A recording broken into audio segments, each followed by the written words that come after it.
o quê? No mínimo, olhar para 2030 e pensar numa estratégia jogando adiante, Leandro.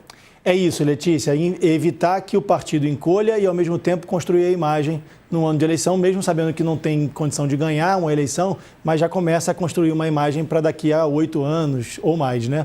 Eu vou mudar um pouquinho de assunto.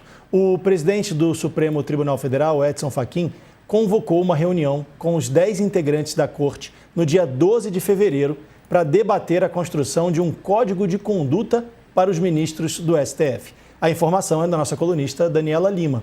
Dani, você apurou que há uma irresignação com a conduta de Fachin, que, na avaliação da maioria dos colegas, vem tentando empurrar a goela abaixo um manual ainda desconhecido pelos ministros. Já se cogita até que haja um embate público entre Fachin e outros integrantes do Supremo na abertura do ano do Judiciário. Chegamos a esse ponto mesmo, Dani? Se o ministro Luiz Edson Fachin levar o tema, né? Porque, veja, a abertura do ano judiciário é no dia 2 de fevereiro. A reunião foi chamada para o dia 12. Há muita preocupação sobre toda a abertura de ano judiciário. O presidente do Supremo Tribunal Federal faz uma fala. Há muita preocupação sobre como essa fala vai ser colocada, né?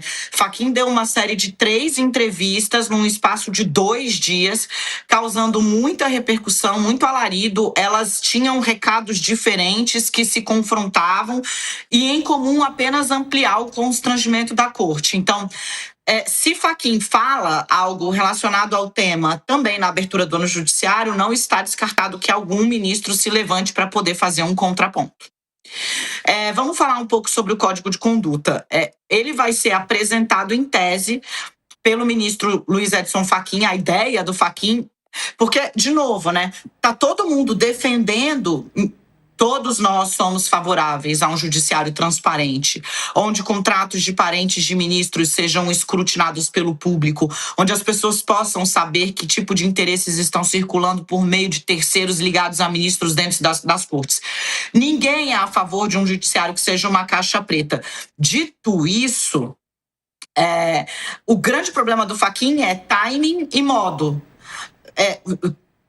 Passa a falar em código de conduta no momento em que a corte está com muitos flancos abertos de ataque, notadamente sobre o ministro José Antônio Dias Toffoli e sobre o ministro Alexandre de Moraes. Então, isso criou um ambiente de descontentamento que, com as falas em sequência do Fachin, só pioraram. E aí, o que ele decidiu fazer? Ele foi chamar os coleguinhas todos, ele mais 9, no dia 12, para fazer uma conversa. Eu falei, ministro, a fonte me relatou, né, Daniela? Então o Fachin chamou uma reunião. Eu falei, uma reunião para quê?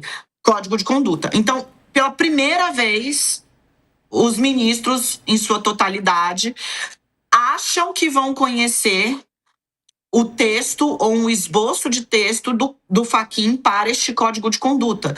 Porque, repito, tem uma série de movimentos, seja na imprensa, seja na sociedade civil, todos eles legítimos, claro, de defesa do Código de Conduta, porém ninguém conhece. O texto não foi apresentado. A expectativa é de que isso aconteça no dia 12, ao menos uma versão do que Fachin está pensando para este Código de Conduta no Supremo Tribunal Federal.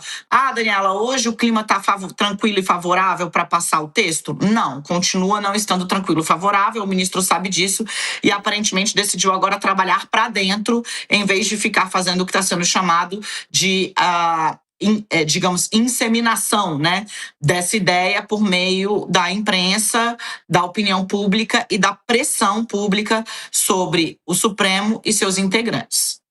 Dani, a gente vai para o intervalo agora. Para você que nos assiste pela televisão, não saia daí. A gente volta já já com o All News e as principais notícias do Brasil e do mundo. Até já. Para você que nos assiste pelo YouTube, a gente vai continuar debatendo esse caso, porque é um caso novo, né, Letícia? Eu queria que você falasse um pouco sobre isso também.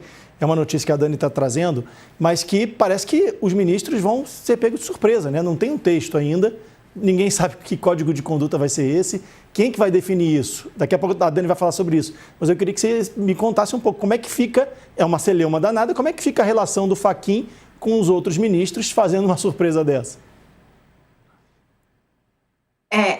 O Supremo tem tem algumas questões assim. O Supremo, os ministros, eles gostam sempre de estar em acordo e de se apresentar para a sociedade como estando em acordo. Então, primeiro, isso é muito complicado para eles, esse tipo de exposição que a Corte está tendo agora. Isso é um fato. O ministro Edson Fachin está com esse embate, a gente pode dizer assim, com essa ala do Supremo que fala, bom, mas a gente já tem, por exemplo, a lei orgânica da magistratura, a gente não precisa de regras novas para o tribunal, e ainda mais o quê? Nesse momento de 2026, que é ano eleitoral, porque isso vai ser usado por uma parte de uma parcela grande de parlamentares que buscam maneiras de atacar a corte. Então, tem uma ala do Supremo que está vendo isso como um movimento que vai acabar resvalando neles para enfraquecer o próprio tribunal. O Fachin, ele carrega essa maneira de mais transparência para o judiciário, de não evitar convescotes, evitar viagens, evitar eventos sociais, principalmente com empresários, com advogados. Ele sempre tentou ser um pouco mais low profile, digamos assim, de evitar ficar comparecendo, participando desses eventos. Nesse sentido, ele é um pouco mais parecido com a ministra aposentada Rosa Weber, que era mais discreta, que evitava falar, ficar dando declarações, ficar se posicionando publicamente. O Fachin é assim também e está tentando fazer um trabalho interno na corte. Porque nesse momento exato, o que acontece? O Supremo está sob ataque e de uma maneira, eu acho até que talvez inédita, porque a situação, a crise que o caso Master e o Dias Toffoli, com as relações do Toffoli, essa crise, ela tomou uma proporção muito grande e ela é uma crise que atinge não apenas um, mas pelo menos dois ministros diretamente e nominalmente, individualmente. E aí vai para além do processo, né?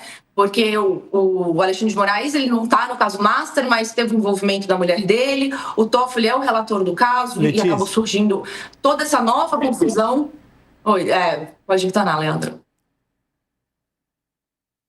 Enfim, só para finalizar isso, realmente é um News para quem nos assiste pela televisão, com as principais notícias do Brasil e do mundo. A gente estava aqui no YouTube debatendo o caso do Fachin. Vou voltar nesse caso ainda aqui no programa, mas eu quero voltar a falar sobre o Banco Master. O líder do governo na Câmara dos Deputados, José Guimarães, disse em entrevista à CNN que não vê necessidade de uma comissão de inquérito no Congresso para investigar a fraude financeira do Banco Master. E nós vamos conversar com ele agora aqui no All News. Deputado, muito boa tarde para você. Por que não é preciso uma CPI para investigar o que pode ser, segundo o ministro da Fazenda, Fernando Haddad, o maior escândalo financeiro da história do país? Seja bem-vindo ao All News. Bom, é um prazer, então, falar com